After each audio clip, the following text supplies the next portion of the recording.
En estas tierras, lo que se calla vuelve como lamento. Bienvenidos a Lamentos de la Frontera Antigua. Aquí ninguna verdad queda enterrada para siempre. 1891, Durango. Una muchacha regresó caminando sola por el camino de tierra, con el vestido hecho jirones y el vientre abultado. Nadie supo quién era el padre, y cuando preguntaron, ella solo respondió con silencio. Si esta historia te intriga, por favor, ayuda al canal y suscríbete y cuenta de dónde estás mirando.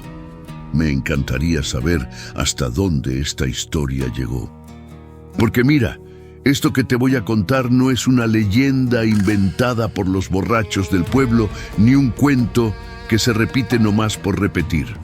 Esto pasó en Durango, cuando Durango todavía era un lugar donde la palabra de un hacendado valía más que la ley, donde las mujeres de alcurnia vivían encerradas como pájaros finos, y donde un error, un solo error, podía manchar el apellido de una familia por generaciones enteras.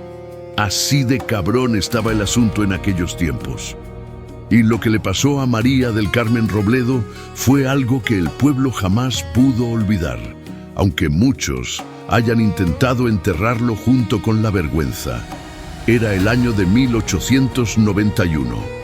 Porfirio Díaz llevaba ya un buen rato en el poder, y aunque en la capital hablaban de progreso, de ferrocarriles y de modernidad, aquí en Durango las cosas seguían moviéndose al ritmo de siempre. Las haciendas mandaban. Los hacendados eran como pequeños reyes en sus territorios. Y entre todos esos señores de tierras y ganado, ninguno era tan respetado, tan temido y tan inflexible como don Julián Robledo. Don Julián era un hombre de esos que no necesitan gritar para que todos se callen. Alto, de bigote recortado, siempre vestido de negro como si estuviera de luto permanente por algo que nadie sabía qué era. Dueño de miles de hectáreas, de cientos de cabezas de ganado, de peones que trabajaban de sol a sol sin chistar. Un hombre devoto, eso sí. Cada domingo en misa, en la primera banca, con su familia, rezaba el rosario en voz alta, daba limosna a la iglesia y el padre Eusebio lo consideraba un pilar de la comunidad. Pero los que trabajaban en su hacienda, los que lo conocían de cerca, sabían que don Julián tenía otra cara, una cara de piedra, una cara que no perdonaba. Y en esa hacienda, encerrada entre paredes de adobe y rejas de hierro forjado, vivía su única hija, María del Carmen Robledo, 19 años recién cumplidos. Pelo negro largo hasta la cintura, ojos oscuros que parecían contener tormentas y una belleza que hacía que los peones bajaran la mirada cuando ella pasaba, no por respeto, sino por miedo. Miedo a don Julián, que vigilaba cada movimiento, cada gesto, cada palabra dirigida a su hija. María del Carmen había crecido entre rosarios, clases de piano, lecciones de etiqueta y largas tardes mirando por la ventana. Su mundo era pequeño.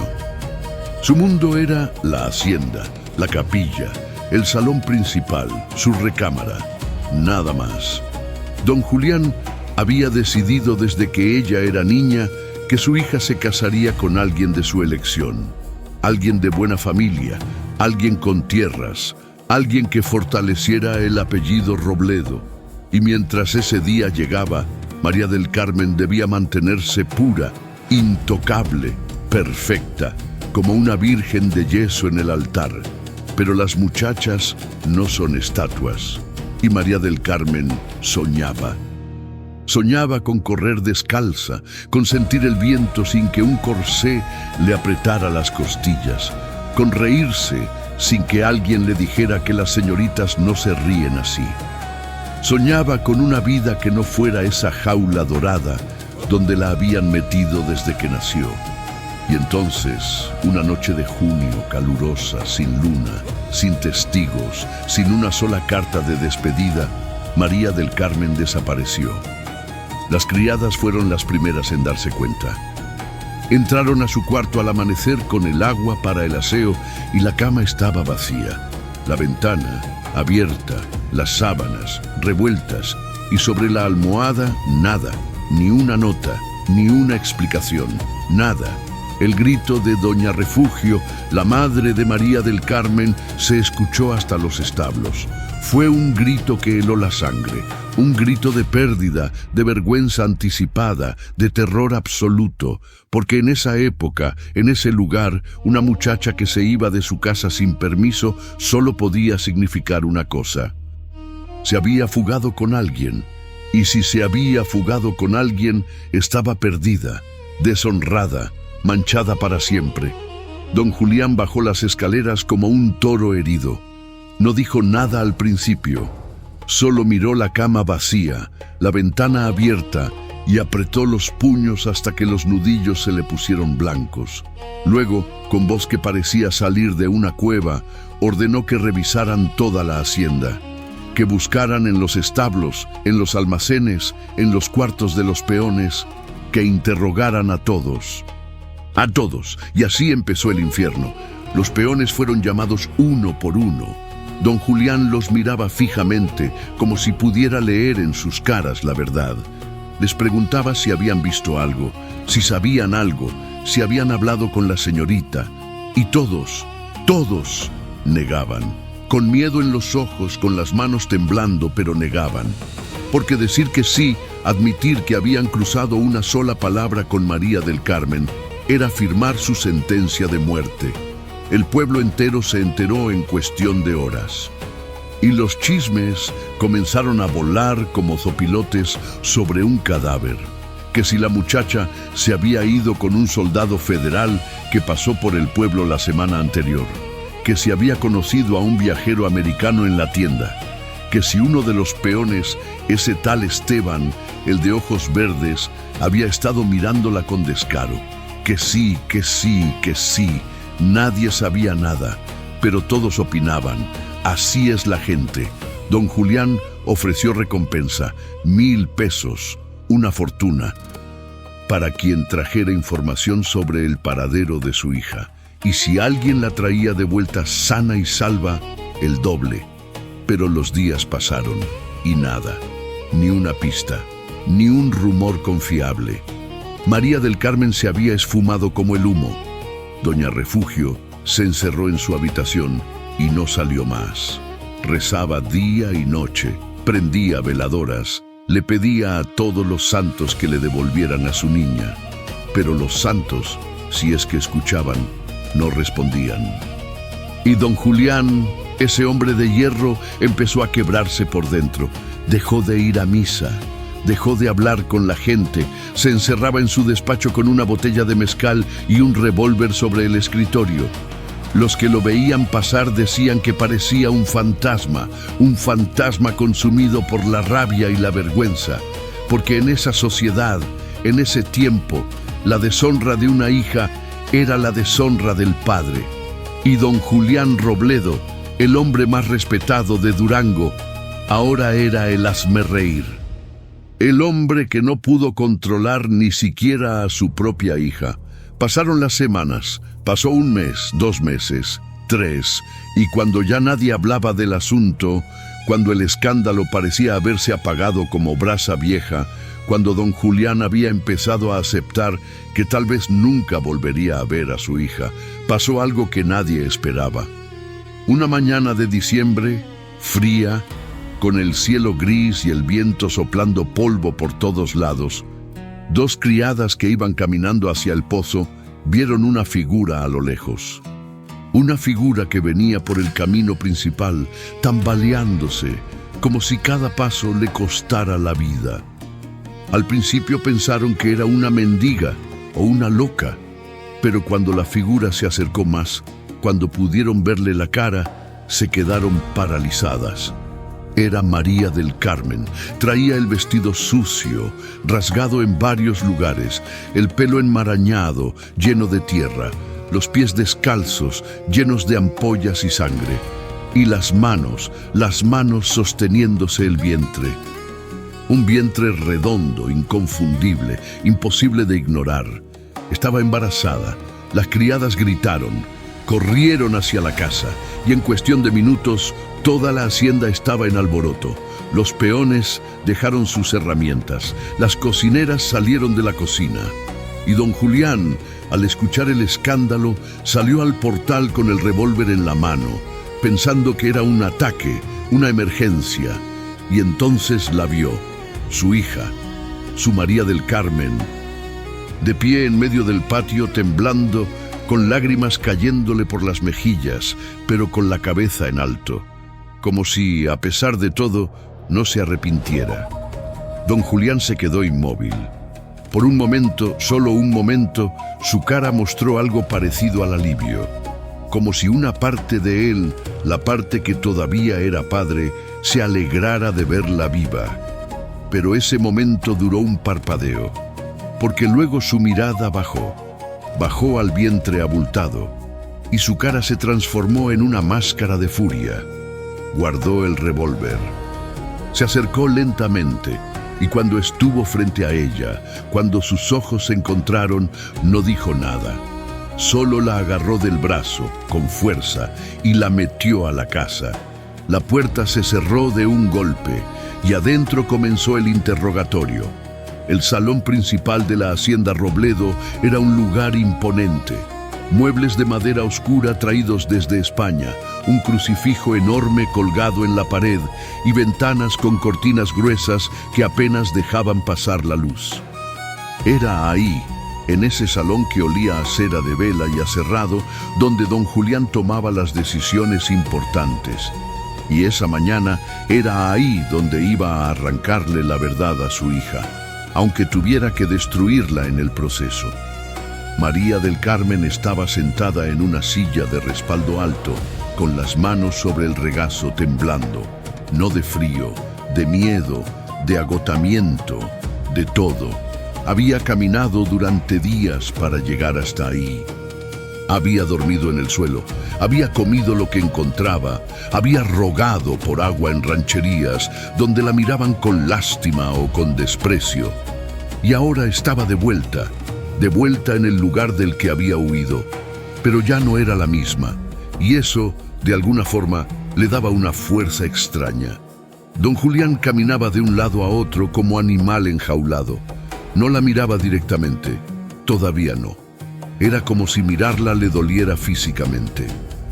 Doña Refugio estaba en una esquina, con un rosario entre los dedos, llorando en silencio. Y el padre Eusebio, que había sido llamado de urgencia, estaba parado junto a la puerta, incómodo, sin saber muy bien qué papel jugar en todo esto. El silencio duró una eternidad. Hasta que don Julián finalmente se detuvo frente a su hija, se agachó para quedar a su altura y con voz que parecía salir de un pozo profundo, le preguntó lo único que importaba. ¿Quién fue? María del Carmen levantó la vista. Sus ojos estaban rojos, hinchados de tanto llorar, pero había algo en ellos, algo que don Julián no reconocía. Determinación, o tal vez resignación, o tal vez simplemente cansancio de cargar con todo. No lo diré, dijo ella con voz ronca. Don Julián se incorporó como si le hubieran dado un latigazo. ¿Cómo que no lo dirás? ¿Cómo que no lo dirás, desgraciada? Dime quién fue. Dime el nombre del malnacido que te tocó. María del Carmen bajó la mirada. No puedo. ¿No puedes o no quieres? No puedo. ¿Por qué no? ¿Porque te amenazó? ¿Porque te tiene miedo? ¿Porque te prometió algo? Dímelo, porque no lo entenderías, padre. Porque si te lo digo, no lo vas a creer. Y si lo crees, va a ser peor. Don Julián perdió los estribos. Agarró un vaso de vidrio que estaba sobre la mesa y lo aventó contra la pared. Se hizo añicos. Doña Refugio soltó un grito ahogado. El padre Eusebio dio un paso adelante, como queriendo intervenir, pero don Julián lo detuvo con una mirada. 6 meses desaparecida, 6 meses sin saber si estabas viva o muerta, y regresas así con la barriga llena y me dices que no me vas a decir quién fue, qué clase de hija eres. María del Carmen levantó la vista de nuevo. Y esta vez había lágrimas, pero también algo más. Algo que parecía dolor antiguo. La clase de hija que tú criaste, padre. La que aprendió a callar. La que aprendió a obedecer. La que aprendió que lo que importa no es la verdad, sino las apariencias. Don Julián se quedó mudo, como si esas palabras le hubieran dado una bofetada. ¿Fue un peón?, preguntó doña Refugio desde su rincón, con voz temblorosa. ¿Fue Esteban? ¿Fue el muchacho de los ojos verdes? No, mamá. ¿Fue un soldado? ¿Un viajero? No. Entonces, ¿quién? Dinos, por el amor de Dios, dinos para poder arreglar esto. No se puede arreglar, mamá. Ya no. El padre Eusebio carraspeó. Su voz, cuando finalmente habló, era suave, casi paternal. Hija mía, entiende que esto no solo te afecta a ti, afecta a tu familia, afecta al apellido, afecta a tu salvación eterna. Si ese hombre te forzó, si te engañó, si te hizo promesas, podemos buscar justicia. Pero necesitamos saber quién es. María del Carmen lo miró con algo parecido a la lástima. Padre, usted no entiende. No fue así. Entonces, ¿cómo fue? Silencio. Don Julián volvió a explotar. Le gritó. La amenazó. Le dijo que la iba a desheredar, que la iba a encerrar, que la iba a mandar a un convento, que iba a buscar al responsable aunque tuviera que interrogar a cada hombre en 100 kilómetros a la redonda. Pero María del Carmen no cedió. No dijo un nombre, no dio una pista, nada. Y cuando don Julián, exhausto, salió del salón dando un portazo, lo único que quedó fue el eco de su furia y el llanto de doña Refugio.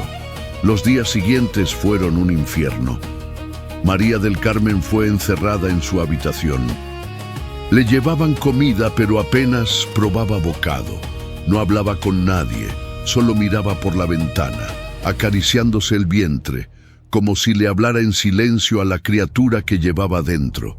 Y mientras tanto, afuera, el pueblo ardía en chismes.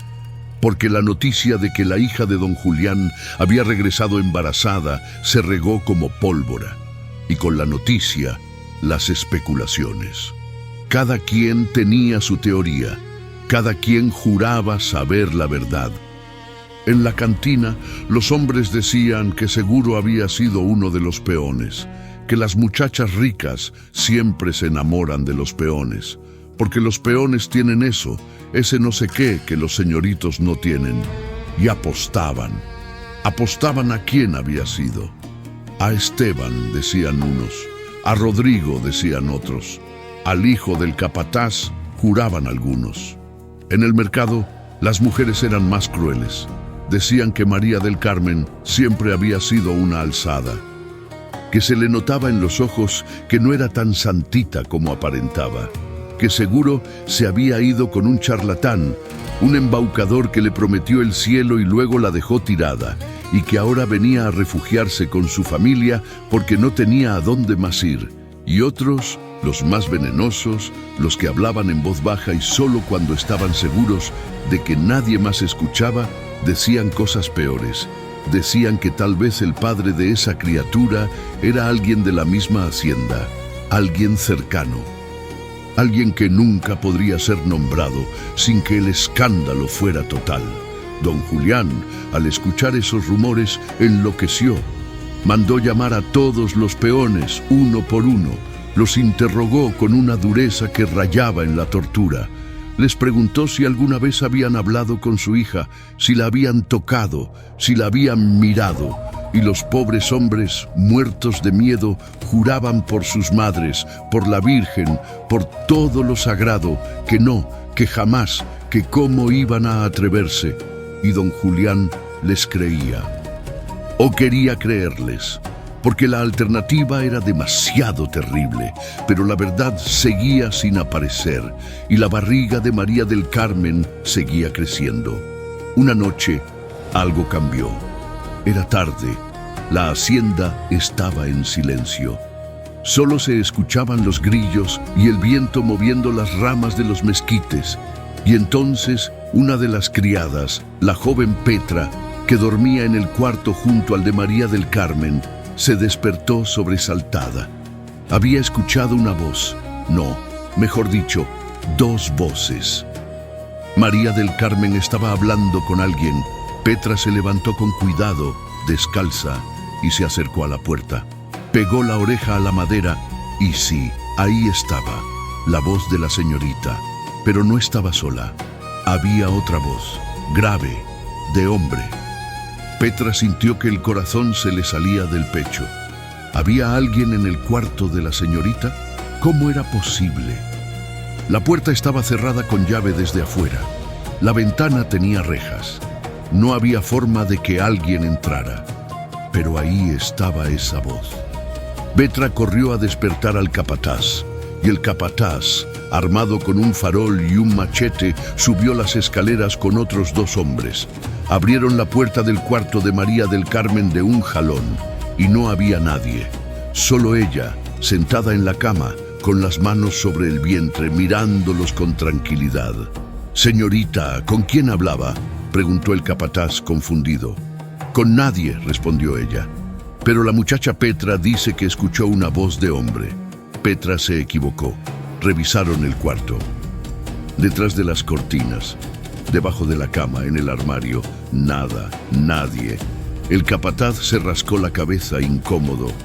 «Disculpe, señorita, debió ser el viento». «Sí, debió ser el viento», dijo María del Carmen. Y los hombres se fueron murmurando entre ellos. Pero Petra juró hasta su último día que no había sido el viento, que había escuchado una voz que hablaba en un idioma que no conocía, un idioma extraño, antiguo, que le erizó la piel. Y esa no fue la única vez. En los días siguientes, otras criadas comenzaron a reportar cosas extrañas, que escuchaban pasos en el pasillo de noche, pero cuando salían a ver, no había nadie. Que veían sombras moviéndose en el cuarto de María del Carmen, sombras que no correspondían a ninguna forma humana, que encontraban marcas en las paredes, rasguños, como si alguien hubiera estado escribiendo con carbón. Y lo más perturbador de todo, las palabras que aparecieron una mañana, escritas en la pared junto a la cama de María del Carmen con letras grandes, toscas, amenazantes. «No estoy solo». Cuando don Julián vio eso, se puso pálido. Mandó lavar la pared inmediatamente, pero el miedo ya se había instalado.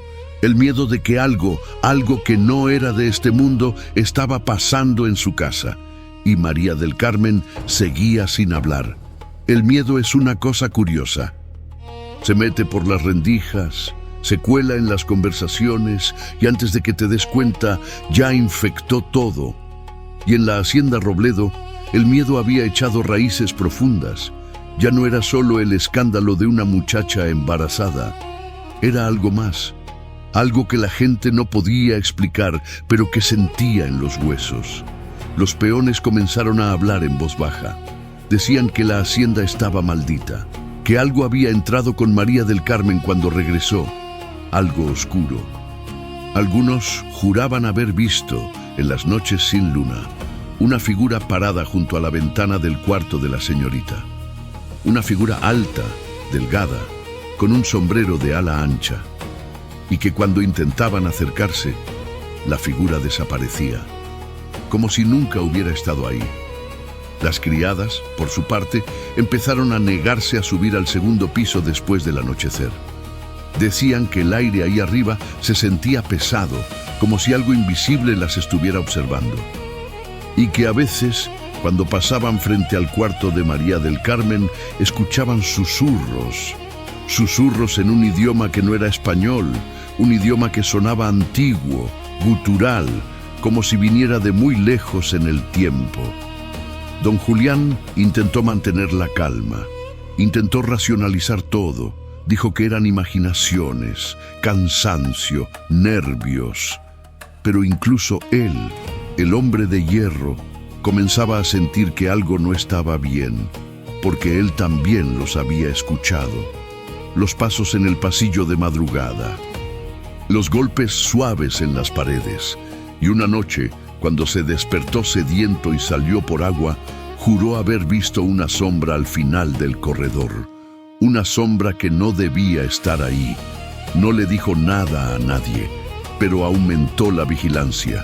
Puso guardias en las puertas, mandó revisar todas las habitaciones y le ordenó a uno de los peones más confiables que vigilara el cuarto de María del Carmen desde afuera, toda la noche. El peón, un hombre mayor llamado Fermín, aceptó. Se sentó en una silla afuera de la puerta, con un farol y un rifle, dispuesto a quedarse despierto hasta el amanecer. Pero a eso de las 3 de la mañana, cuando el cansancio ya le pesaba en los párpados, Fermín escuchó algo que le heló la sangre. Una risa suave, casi imperceptible, pero definitivamente una risa. Y venía del cuarto de la señorita. Fermín se puso de pie de un salto, agarró el rifle con manos temblorosas y tocó la puerta. «Señorita, ¿está bien?» Silencio. Tocó más fuerte. «Señorita», y entonces escuchó la voz de María del Carmen, tranquila, como si nada. «Estoy bien, Fermín. Regresa a tu puesto. Pero, señorita, escuché». «No escuchaste nada. Duérmete». Fermín no durmió. Se quedó ahí, con los ojos bien abiertos, el rifle apretado contra el pecho, rezando en silencio hasta que salió el sol. Y cuando don Julián le preguntó si había pasado algo, Fermín solo movió la cabeza. Pero sus ojos decían otra cosa. Decían que había visto algo, o sentido algo, algo que no se atrevía a poner en palabras. Mientras tanto, María del Carmen seguía encerrada, pero su actitud había cambiado. Ya no parecía asustada, ya no parecía arrepentida. Había una serenidad en ella, una calma extraña, como si supiera algo que nadie más sabía, como si estuviera esperando algo, y el pueblo, ajeno a los fenómenos extraños que ocurrían dentro de la hacienda, seguía con su propio circo de rumores. Porque ahora, con el paso de los días, empezaban a aparecer pistas. O lo que la gente creía que eran pistas. Uno de los comerciantes del pueblo, don Macario, juró haber visto a María del Carmen meses atrás, cuando se supone que estaba desaparecida. Dijo que la vio subir a una carreta con un hombre moreno, de rasgos indígenas, con el pelo largo y trenzado, que ese hombre tenía un amuleto colgado del cuello, algo que parecía de hueso o de piedra. Y que cuando él intentó acercarse para preguntar quién era, el hombre lo miró con unos ojos tan fríos, tan penetrantes, que don Macario sintió que se le congelaba la sangre. Algunos dijeron que ese hombre debía ser un tepehuán. Los tepehuanes eran una tribu indígena que vivía en las montañas, alejada de los pueblos, conservando sus costumbres antiguas. Eran respetados, pero también temidos, porque se decía que tenían conocimientos que los demás habían olvidado. Conocimientos de plantas, de rituales, de cosas que estaban más allá de lo que la Iglesia Católica podía explicar. Pero eso era solo una teoría. Otros decían que el hombre que vio don Macario no era un indígena, sino un forajido, un bandido que andaba escondido en las montañas y que había seducido a la muchacha con promesas de aventura y libertad, y que cuando se cansó de ella, la abandonó, dejándola embarazada y sin nada. Y luego estaban los que decían cosas aún más oscuras. Que María del Carmen había sido hechizada, que había conocido a un brujo, un nahual, alguien con poderes sobrenaturales que la había marcado, y que esa criatura que cargaba en el vientre no era completamente humana. Eran habladurías, claro, pero las habladurías tienen poder, y en un lugar como Durango, en una época como esa, las habladurías podían arruinar vidas. Don Julián, desesperado, decidió tomar una última medida. Mandó llamar al padre Eusebio de nuevo, pero esta vez no para un interrogatorio, esta vez para algo más serio, para una confesión. Una tarde lluviosa de enero, el padre Eusebio llegó a la hacienda con su sotana negra empapada y un maletín con los instrumentos de su oficio. Don Julián lo recibió en la puerta con cara de derrota. «Padre, necesito que hable con ella, que la confiese, que le saque la verdad. Si no quiere decírmelo a mí, que se lo diga a Dios». El padre Eusebio asintió. «Grave. Lo intentaré, don Julián. Pero usted sabe que el sacramento de la confesión es sagrado.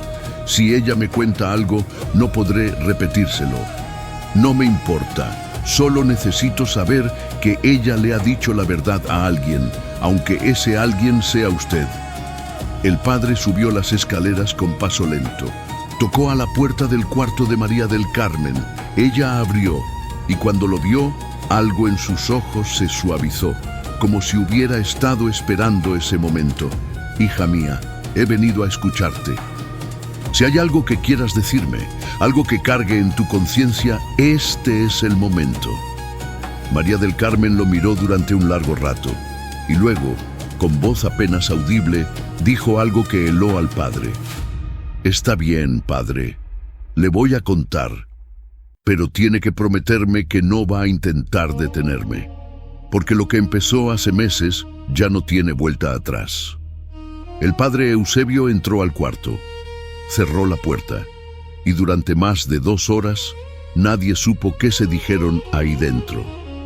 Lo único que se escuchó en algún momento fue un grito ahogado del padre, un grito de sorpresa o de horror, o de ambas cosas. Cuando finalmente salió, el padre Eusebio estaba pálido, más pálido que la cera de las velas. Temblaba. Y cuando don Julián lo interceptó en las escaleras, suplicándole que le contara qué había dicho su hija, el padre solo movió la cabeza. «No puedo, don Julián. No puedo romper el secreto de confesión. Pero padre, por favor, lo único que puedo decirle con todo el respeto que le tengo es que lo que su hija vivió no pertenece a este mundo de haciendas, no pertenece a este mundo de apellidos y de honras. Pertenece a algo mucho más antiguo y mucho más grande». «¿De qué está hablando, padre?».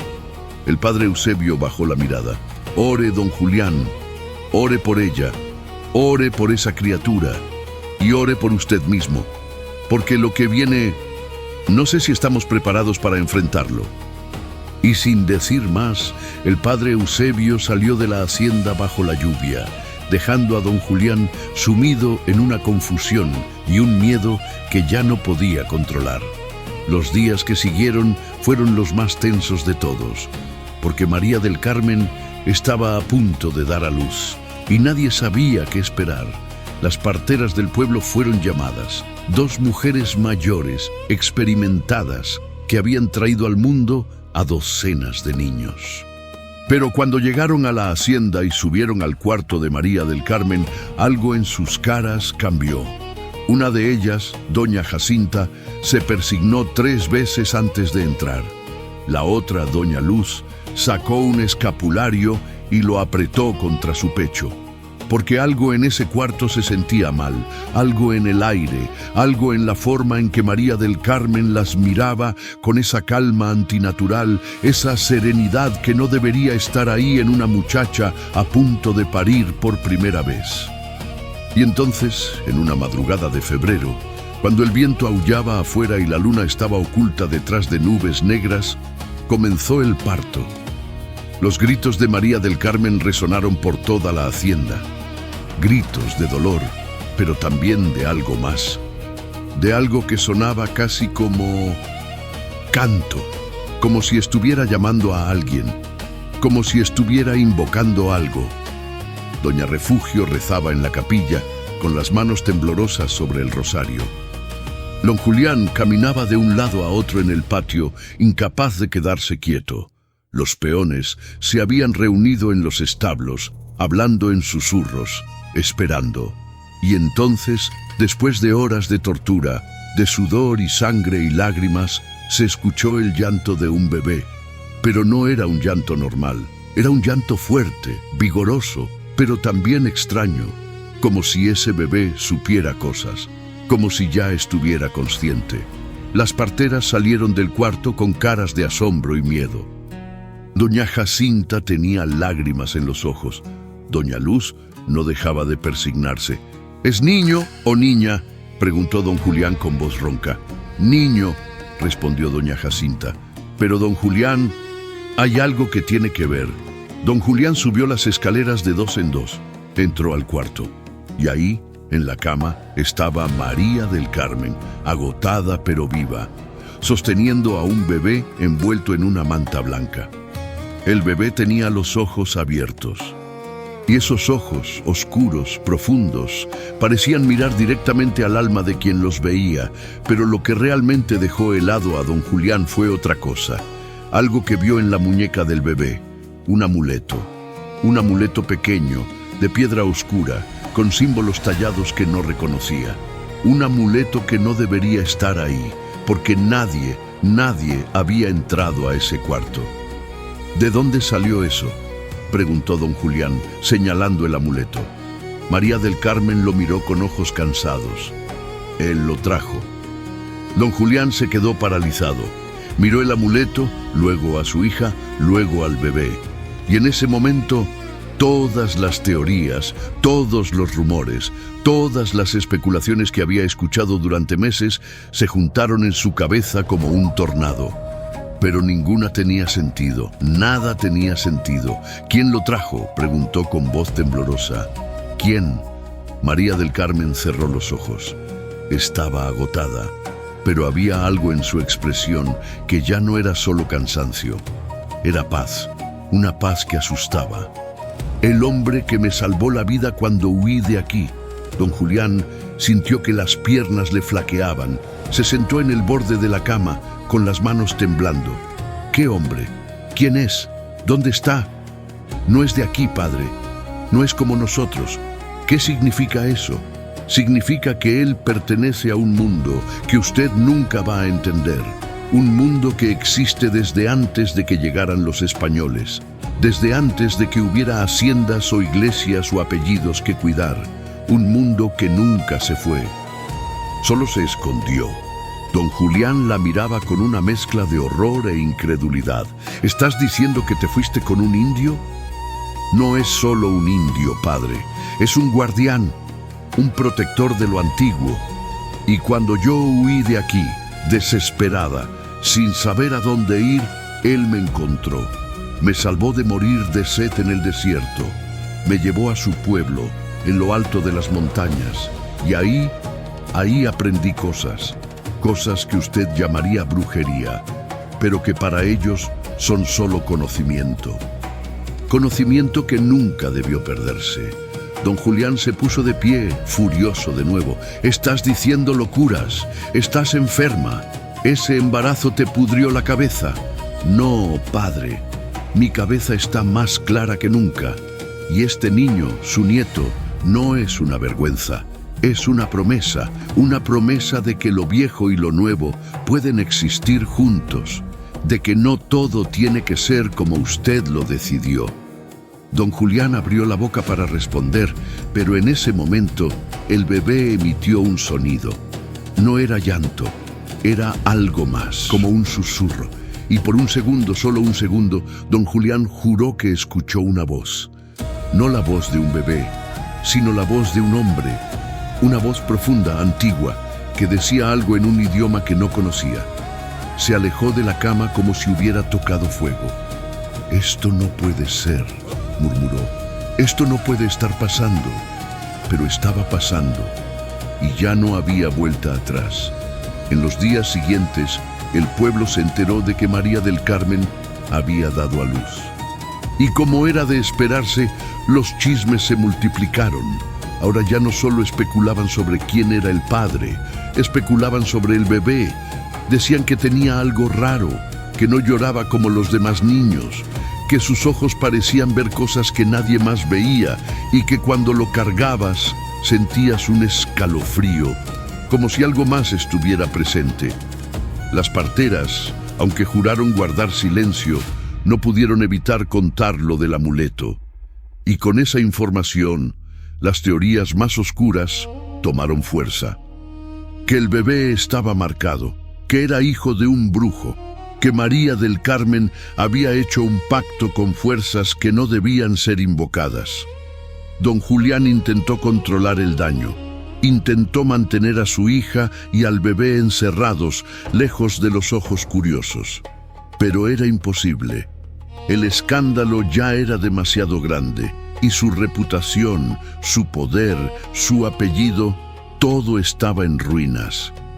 Una noche, incapaz de dormir, don Julián entró de nuevo al cuarto de su hija. Ella estaba sentada en una mecedora, amamantando al bebé, cantándole en voz baja. Y la canción no era en español, era en ese idioma extraño que él había escuchado antes. María del Carmen, dijo con voz cansada, ya no sé qué hacer contigo, ya no sé cómo arreglar esto.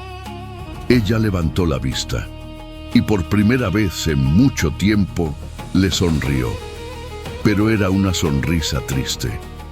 No se puede arreglar, padre, porque esto no es algo que esté roto, esto es algo que es. Y mientras más rápido lo acepte, menos va a sufrir. ¿Aceptar qué? Que mi hija se fue con un salvaje, que mi nieto lleva la marca de brujería. Aceptar que el mundo es más grande de lo que usted cree. Aceptar que su forma de vivir, su forma de controlar, su forma de mandar no es la única.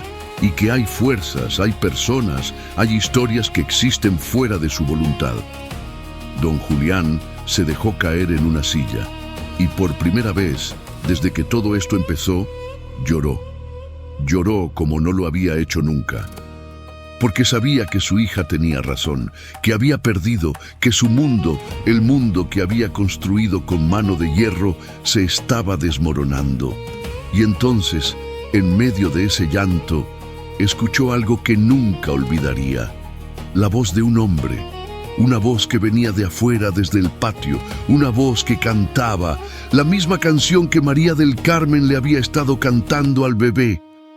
Don Julián se levantó de golpe, se asomó por la ventana y ahí, parado en medio del patio, iluminado por la luz de la luna, estaba un hombre.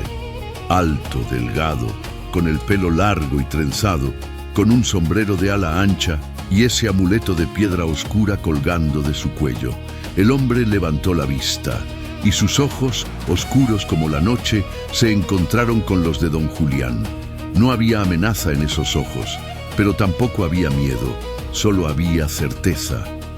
La certeza de alguien que sabe que ha venido por lo que es suyo. Don Julián quiso gritar, quiso llamar a los guardias, quiso agarrar su arma y bajar corriendo. Pero no pudo moverse. Estaba clavado en su lugar, paralizado por algo que no podía explicar. Y entonces el hombre hizo un gesto sutil con la mano. Y don Julián supo, sin que nadie se lo dijera, que ese hombre había venido por María del Carmen y por el bebé. Don Julián se dio vuelta, miró a su hija. Y ella estaba de pie con el bebé en brazos, lista. ¿Te vas a ir con él?, preguntó don Julián con voz rota. Sí, padre. ¿Y si te lo prohíbo? No puede prohibir lo que ya está decidido. Don Julián sintió que algo dentro de él se quebraba definitivamente, pero ya no tenía fuerzas para pelear, ya no tenía fuerzas para nada. Entonces vete, dijo con voz apagada, vete y no vuelvas, y que Dios te acompañe, porque yo ya no puedo. María del Carmen se acercó a él, le dio un beso en la frente, un beso de despedida. Gracias, padre, por todo. Y perdóneme por nada. Y con eso salió del cuarto, bajó las escaleras, cruzó el patio, y cuando llegó junto al hombre de pelo trenzado, él le tendió la mano. Ella la tomó, y juntos, con el bebé entre ellos, se alejaron caminando por el camino de tierra hasta que la noche se los tragó. Nadie los detuvo. Los guardias, los peones, las criadas, todos los vieron pasar. Pero nadie se atrevió a moverse, como si supieran que intentar detenerlos sería inútil o peligroso. Y don Julián, desde la ventana de su hacienda, los vio irse, los vio caminar hasta que fueron solo sombras, y luego nada. Después de esa noche, don Julián nunca volvió a ser el mismo. Se volvió un hombre silencioso, retraído, consumido por algo que nadie más podía ver. Dejó de salir de la hacienda, dejó de hablar con la gente, y cuando alguien mencionaba a su hija, se ponía pálido y pedía que cambiaran de tema. Doña Refugio murió poco después, dicen que de tristeza, y don Julián quedó solo, rodeado de sirvientes que lo temían pero ya no lo respetaban. Vivió así durante 5 años más, y cuando finalmente murió, lo encontraron en su cama, con los ojos abiertos, mirando hacia la ventana, como si hubiera estado esperando algo o a alguien. El pueblo, por su parte, nunca olvidó la historia. Se convirtió en una de esas leyendas que se cuentan de generación en generación. La hija del hacendado que se fue con un hombre que no dejaba huellas. El bebé que nació con un amuleto ancestral. La mujer que eligió la libertad sobre el apellido. Y dicen, los que juran haberlos visto, que en las madrugadas de viento seco, cuando la luna está oculta y el silencio es total, todavía se puede ver a una mujer caminando por los caminos de Durango. Una mujer con un bebé en brazos. Y detrás de ella, un hombre alto, de pelo trenzado, que no deja huellas en la tierra. Como si no perteneciera del todo a este mundo, o como si perteneciera a un mundo mucho más antiguo. Y cuando la gente los ve, no dice nada, solo se persigna y sigue su camino. Porque hay cosas en esta tierra de Durango que es mejor no cuestionar, cosas que existían antes de nosotros y que seguirán existiendo mucho después de que nos vayamos. Porque en esta tierra lo que se calla siempre regresa y lo que se esconde nunca se olvida. Y así termina la historia de María del Carmen Robledo, la hija que se atrevió a huir, la madre que eligió su propio camino y la mujer que demostró que hay fuerzas más poderosas que el apellido, la honra o el orgullo de un hacendado. Ayuda el canal a crecer. Por favor, suscríbete para ser avisado siempre que haya nuevas historias aquí en el canal. Tu comentario ayuda a elegir cuál historia olvidada revelaremos a continuación. Y créeme, la próxima es aún más impactante.